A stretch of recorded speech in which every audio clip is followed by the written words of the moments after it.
Nós estamos orando. Aleluia. Obrigada, Senhor, por mais esse dia, Pai, por mais esse sábado na Tua presença, Pai. Obrigado, Senhor, por cada um dos meus irmãos que já chegaram. O Senhor esteja também com aqueles que estão se dirigindo para cá, livrando de todo perigo, de todo mal, de todo acidente, Pai. Sabemos que está chovendo hoje, por isso vai dando livramento, Senhor. Em nome de Jesus, Senhor. Oh Pai, nos reunimos nessa noite para te adorar, Senhor. Te adorar na beleza da tua santidade, Senhor. Te adorar porque tu és digno, Senhor. De todo louvor, toda honra e toda glória, Senhor. Nos rendemos a ti, Senhor. Somos totalmente dependentes de ti, totalmente dependentes do teu Espírito Santo, ó Pai.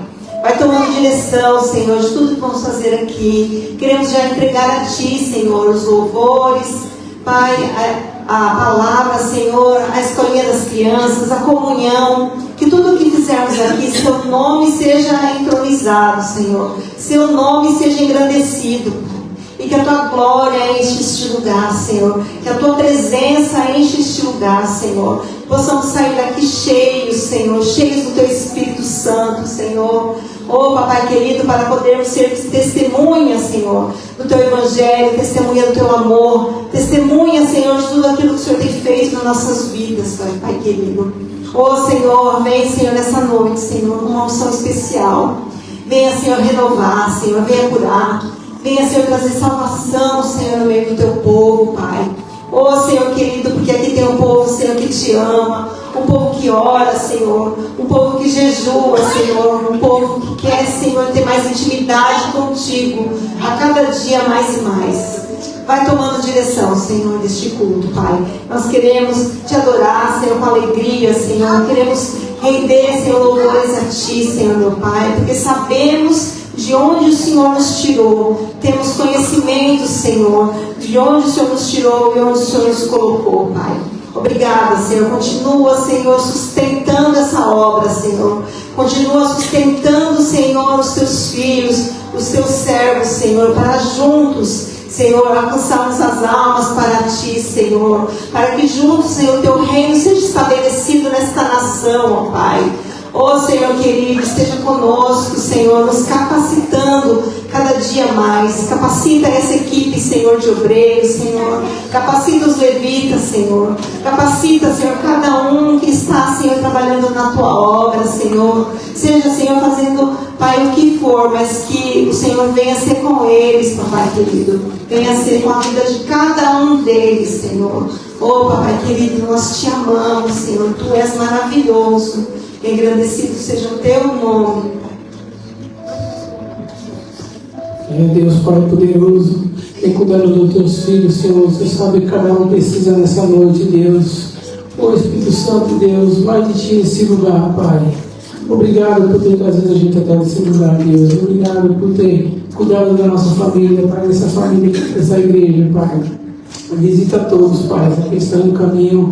Abençoa, Pai. Abre as portas, Deus, dos céus, Pai, para em nome de Jesus. Espírito Santo de Deus, vem cuidando da nossa família, Pai, em nome de Jesus. Assim a hora, Senhor, Pai, em nome de Jesus. Amém.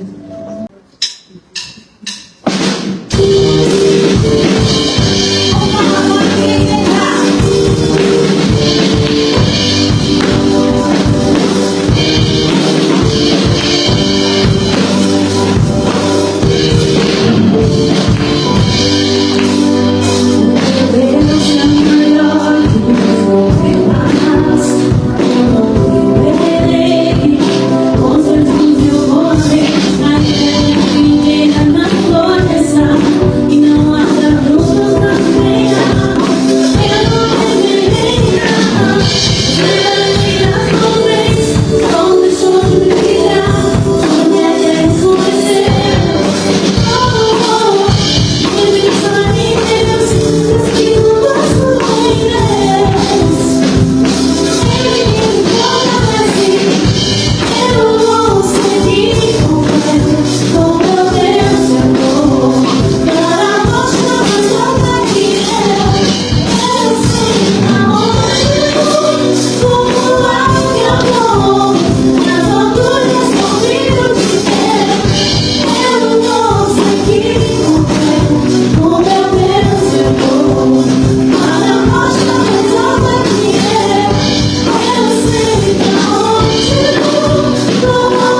compartilhar com os irmãos uma palavra que está lá em Provérbios 19, 2.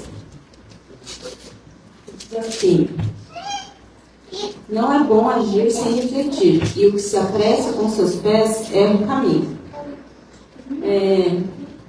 Esses dias, estava passando por umas tribulações e a gente, eu e minha família, começamos a orar e Deus foi pontual em me dar essa palavra, E às vezes a gente quer agir pela nossa própria vontade, pelas circunstâncias, mas quando a gente ora e pede direção para Deus, Ele nos guia, E a gente sempre tem que entender que às vezes uma atitude, um caminho que a gente decide ir, a gente pode estar saindo dos propósitos de Deus. Então, que a gente possa estar sempre disposto a ouvir a voz de Deus, estar sempre querendo buscar a direção dEle e não das circunstâncias. Porque às vezes a gente acaba se perdendo, E por mais difícil que seja, às vezes a gente vai desagradar algumas pessoas não vão entender, Mas estar no centro da vontade de Deus é o único lugar que a gente nunca deve sair, Porque a gente tem que ser obediente e fazer tudo para a honra e glória dele. Amém? Glória a Deus.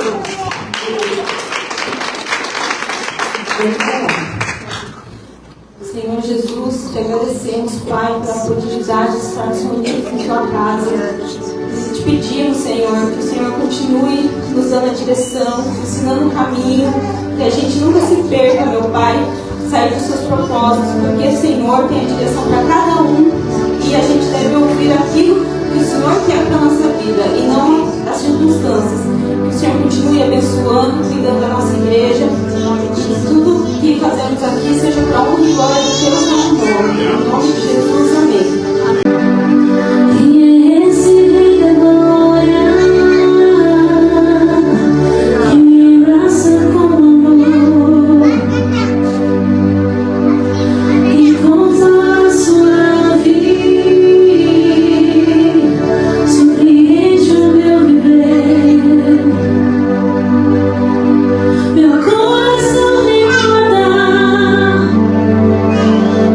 O perdão que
Jesus. Glória a Ti, Senhor.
com a paz do Senhor, amém? Amém.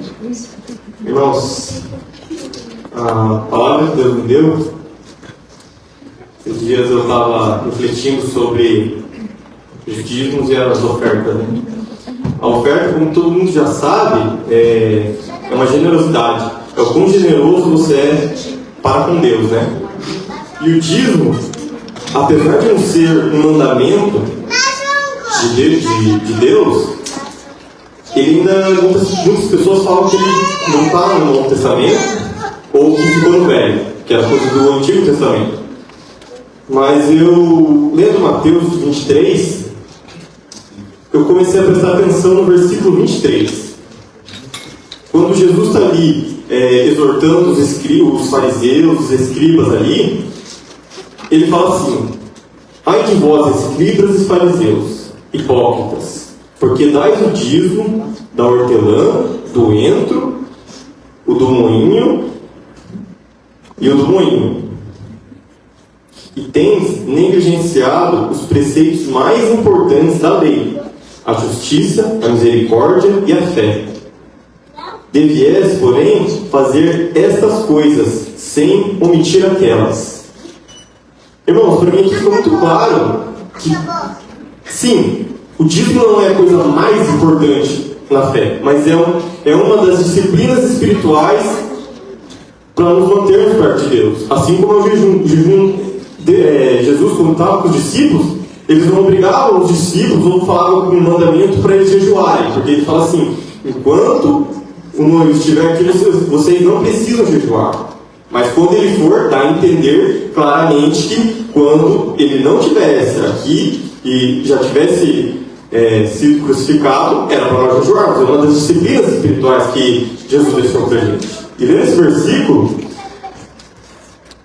ele fala da misericórdia, a fé, tudo isso é importante.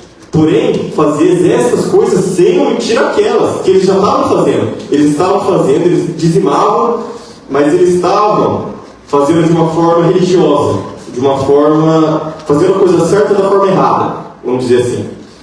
E o dízimo nada é mais que a honra que você dá ao Senhor. E o que é honra? É aquilo que distingue uma coisa da outra. É aquilo que faz você dar prioridade. Em 1 Samuel 2,30, quando na casa de Eli estava priorizando os filhos dele. Ele estava honrando mais os filhos dele do que o próprio Deus.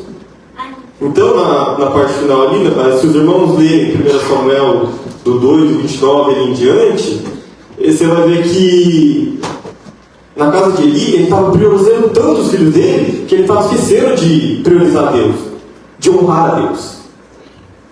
Aí em 2,30 fala: portanto diz o Senhor, Deus de Israel, na verdade dissera que a tua casa e a casa de teu pai andaria diante de mim perpetuamente.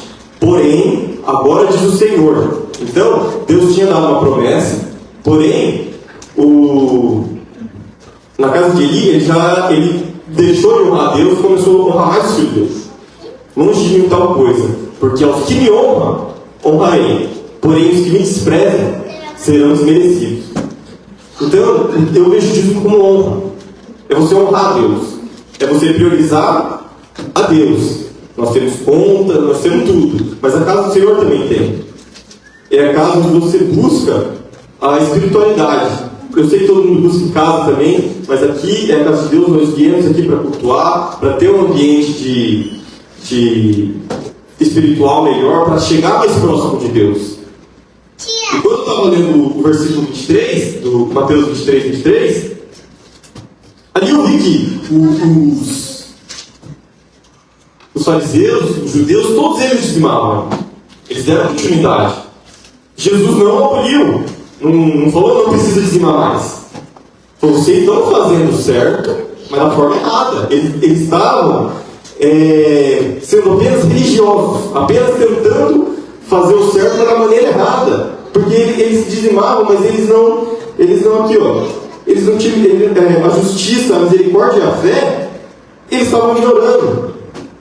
Então, por mais que uma pessoa possa dar o dízimo, mas ele não obedece às leis, que Deus estabeleceu, não adianta você estar fazendo a coisa certa da forma errada. E aqui Jesus deixa claro. Porém, fazer essas coisas sem omitir aquelas. Então o dízimo ele não foi abolido do Novo Testamento. Jesus não falou, não, agora vocês não precisam dizimar e apenas ofertar. Ofertar é a generosidade do coração de cada um. Assim como Paulo escreve em 1 Coríntios. Cada um dê conforme o seu coração, sem pesar, para que aquilo não seja uma obrigação, uma religiosidade, mas sim honrar a Deus, acima de todas as coisas. Então, foi essa palavra que Deus deu no meu coração, eu convido os irmãos a dizimar e a ofertar aqui. Amém? Amém, glória a Deus. Vamos chamar as crianças para subir para essa linha. Quem vai para essa linha hoje? Vamos aprender mais de Jesus. Aleluia. Louvado seja o nome do Senhor. Amém? Vamos orar por eles. Senhor, muito obrigado, Senhor, pelos teus pequeninos que vão para essa linha aprender mais de Ti nessa noite. O Senhor venha capacitá-los, Senhor, abre o entendimento deles, para que quando crescerem, Senhor, eles não venham se esquecer, Pai, mas que andem nos seus caminhos, Senhor, por toda a vida deles. Em nome de Jesus, capacita a professora também, eu te agradeço. Amém. Amém? Podem ir. Amém? Vamos trazer a palavra nessa noite. Tenho certeza que o Senhor vai falar com você grandemente, como falou comigo. Baixe sua cabeça, vamos orar. Pai, em nome de Jesus, tua palavra vai ser ministrada nessa noite. Fala os nossos corações, Senhor. Que o Senhor venha, Senhor, a ministrar em cada coração que está aqui nessa noite. Em nome de Jesus, nós possamos sair daqui mais fortalecidos em Ti, mais edificados na tua palavra, Senhor. Em nome de Jesus, eu já te agradeço. Amém. Amém? Essa semana o Senhor me acordou 1h20 da manhã para me dar essa palavra. Então eu tenho certeza que é do Senhor, é uma palavra de Deus. E depois o pastor acorda 4 horas para trabalhar, aí eu fui deitar um pouquinho, até 6, para poder aguentar para trabalhar no outro dia. Mas foi bem, quando o Senhor nos levanta para orar, para ler a sua palavra, Ele nos fortalece. E a gente não fica com sono depois, porque o Senhor é maravilhoso. Amém? Amém. Amém? Você já escutou falar essa frase aqui? É uma frase muito conhecida no mundo evangélico, no mundo cristão.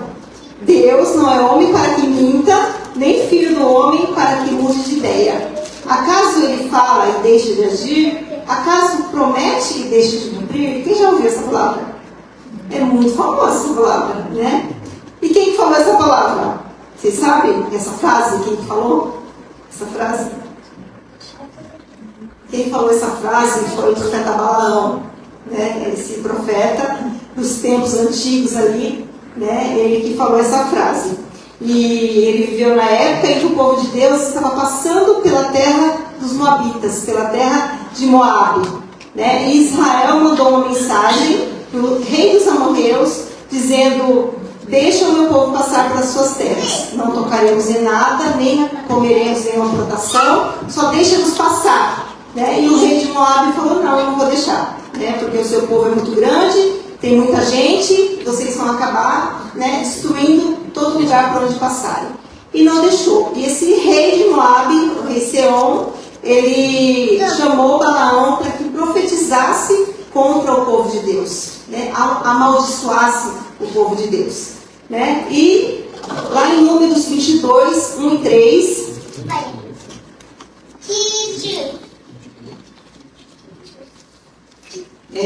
Números 22, 1 até o 3, diz assim: os israelitas partiram e acamparam nas planícies de Moabe, para além do Rio Jordão, perto de Jericó. Balaque, filho de Zippor, viu que tudo que Israel tinha feito aos amorreus, e Moabe teve muito medo do povo, porque era muita gente. Moabe teve pavor dos israelitas. Então ele teve medo e teve pavor dos israelitas. Por onde os israelitas iam passando, eles iam vencendo as guerras. Eles iam, porque Deus estava à frente deles, eles iam tendo vitórias. Então ele ficou com muito medo e chamou o profeta Balaão para que amaldiçoasse o povo e coisas ruins acontecessem. E Balaão, ele falou assim que ele não iria se Deus não falasse com ele. Ele iria orar, iria buscar o Senhor, e o que o Senhor falasse, aí ele iria fazer. E foi o que aconteceu, que ele falou que ele foi orar, lá. E Deus falou para ele não ir. Mas de tanto insistir, né? Deus falou, tá bom, então vai. Ele pegou no outro dia, pôs os instrumentos na sua jumenta lá, né? A sela, tudo, e foi, né? Para ir para o caminho para amaldiçoar o povo de Deus. Só que Deus falou para ele assim, não é para você amaldiçoar. Em vez de amaldiçoar, você abençoa. Mas você vai. Né? E ele foi, e nesse meio do caminho é que acontece aquela passagem da jumenta de Balaão. Né? Quem sabe, né? Que a jumenta fala. Né? Deus abre a boca da jumenta e a jumenta acaba falando com Balaão. Porque Balaão estava por um caminho que ele não era para ir. E a jumenta empacou, sabe? Não saía do lugar. Porque ela viu o anjo. E Balaão não estava vendo o anjo. Né? E aí a jumenta empaca e Balaão bate na jumenta. Bate nela por 3 vezes. Quando chega na 3ª vez, ela abre a boca. E ela começa a falar. Já pensou o susto, gente? Ela falando assim, poxa vida, eu sou o seu instrumento para onde você vai todo dia. Você monta em mim e vai para todo lugar. Por que você está me batendo agora? Né? Ela fala para ele. E aí então o anjo abre os olhos de Balaão e ele vê também o anjo. E o anjo fala para ele, você vai, mas você vai dizer o que Deus falou. Você não vai amaldiçoar o povo, você vai abençoar, né, o povo de Deus. E quando Balaão chega, né, lá junto ao rei de Moabe, ele pede que construa um altar e ofereça sacrifícios a Deus. E em vez de amaldiçoar o povo, como era o desejo do rei, ele abençoa o povo. Por 4 vezes, ele abençoa o povo. E ele diz assim, eu não posso amaldiçoar o povo que já é abençoado, né, que é o povo de Deus. E nós vemos que Balaão, ele é um profeta, que ele é citado também no Novo Testamento, por 2 vezes. Né? O apóstolo Pedro cita Balaão na sua carta, quando ele fala assim, ó, 2 Pedro 2, do 15 até o 16. 2 Pedro 2, do 15 até o 16. Amém. Eles abandonaram o caminho reto e se desviaram, seguindo o caminho de Balaão, filho de Beor, que amou o salário da injustiça, mas na sua transgressão foi repreendido por uma jumenta, um animal mudo que falou com voz humana e refreou a insensatez do profeta. Amém? Se você quer saber mais, aí você lê lá no livro de 2 Pedro, né, no capítulo 2. Quando nós analisamos a vida de Balaão, nós analisamos, ele tinha vida com Deus? Ele tinha vida com Deus. Tinha dons? Tinha dons. Né? Deus falava com ele? Ele falava com ele. Deus usava ele? Usava ele. Né? Porém, por que está falando mal dele depois? Né? Quando ele não conseguiu amaldiçoar o povo por mando do rei, ele aconselha o rei a enviar mulheres para que o povo de Deus se prostituísse com aquelas mulheres do povo, né, e pecassem. Então, através do pecado, Deus tirou do povo. E eles acabaram fazendo o que desagrada a Deus. Então, Balaão foi usado para que o povo pecasse.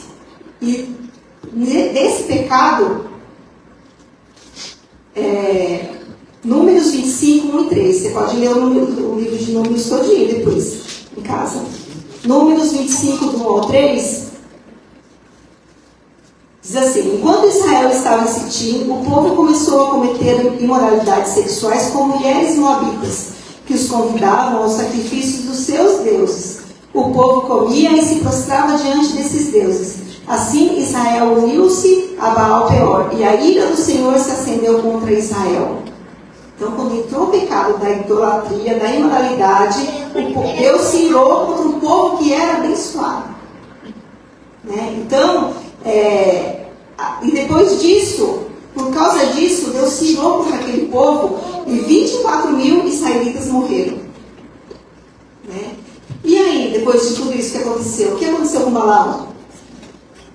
Números 31, 7 e 8. Números 31, 7 e 8.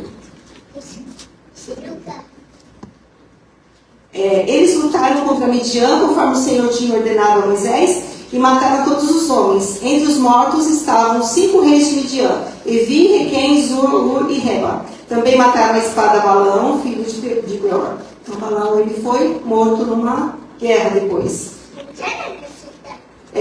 Apocalipse 2, 12 ao 14. Apocalipse 2, do 12 até o 14. Diz assim: ao anjo da igreja em Pérgamo escreva: eis o que diz aquele que tem a espada afiada de 2 gumes. Conheço onde você vive, onde está o trono de Satanás. Apesar disso, você permanece fiel ao meu nome e não renunciou à sua fé em mim. Mesmo nos dias em que Antipas, minha fiel testemunha, foi morto entre vocês, onde Satanás habita. No entanto, tenho uma coisa contra vocês. Você tem aí pessoas que se apegam aos ensinos de Balaão, o qual ensinou Balaque a armar ciladas contra os israelitas, induzindo-os a comer alimentos sacrificados a ídolos e praticar imoralidade sexual. Por que Balaão ele entrou ali no rol de falsos profetas? Porque ele fez isso, ele fez o povo tropeçar e cair na imoralidade, e na idolatria. E Jesus também diz isso, diz algo sobre Balaão, também sobre o ensino de Balaão, que está lá, Mateus 7, do 15 até o 23, nós vamos ler.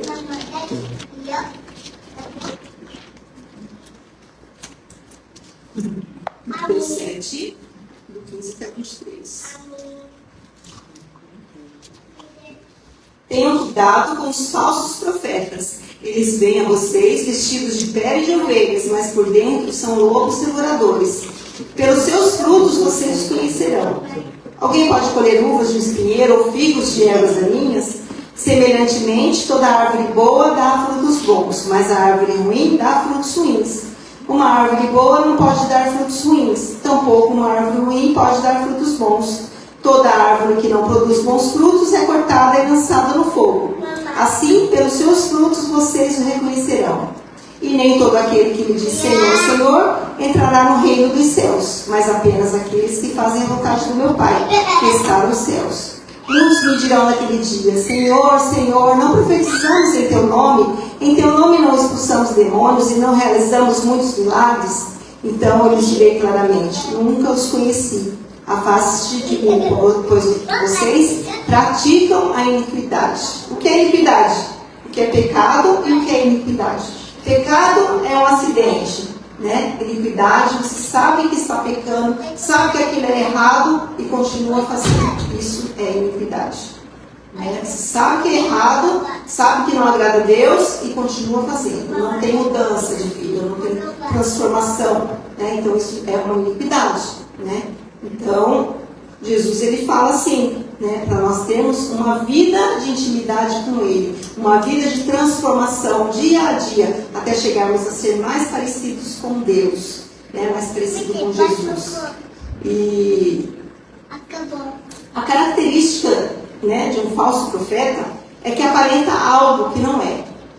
Quem já viu, não sei se vocês já viram antigamente, quando eu estava lá no Brasil, o que era muito falso, assim, era a nota de 50 reais. Como eu tinha comércio, então de vez em quando sempre aparecia uma nota falsa de 50 reais.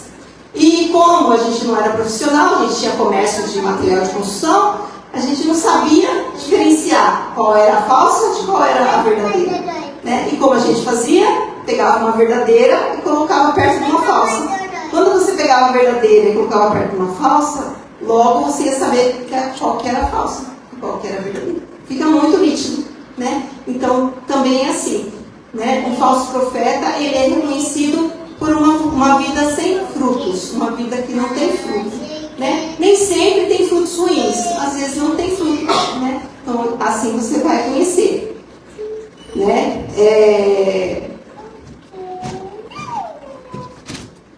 E nós devemos tomar cuidado, com os pecados de iniquidade, porque é muito fácil se acostumar com eles, e achar normal. Mentira, fofoca, orgulho, se sentir mais que os outros. É muito fácil a gente se acostumar com esses pecados e achar que é normal. É normal. É normal. Sabe que quando eu me converti, eu não era casada com o pastor, a gente morava junto, era aquela união estável do Brasil, né? E lá é muito normal isso. Né? E eu tinha na minha cabeça que aquilo era normal, que pra que eu precisava casar no papel? Né? Na minha cabeça, quando eu me converti, eu achava que era normal. Né? Mas, quando eu comecei a participar da igreja, comecei, né, a ver que aquilo estava errado, né? Então nós começamos a pensar para a gente poder casar no papel. Nós casamos no papel, a Carol, né, estava junto, porque ela já era grandinha, já tinha, né, uns 3 aninhos, já era grandinha, ela foi junto no nosso casamento, né, e assim, né, foi um processo na nossa vida. E a gente não pode pensar que o pecado, que ele vira um costume, que se vira iniquidade, é normal na nossa vida, de maneira nenhuma. Nós temos que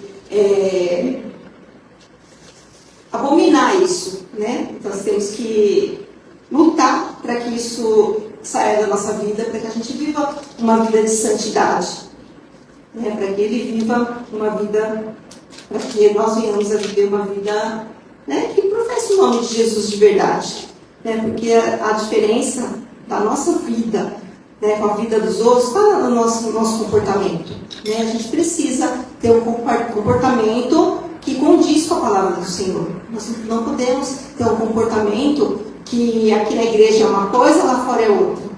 Não, nós temos, porque nós somos aqui na igreja, nós precisamos ser lá fora. Né? E o Senhor vai se agradar, né, de nós, com certeza. Com certeza.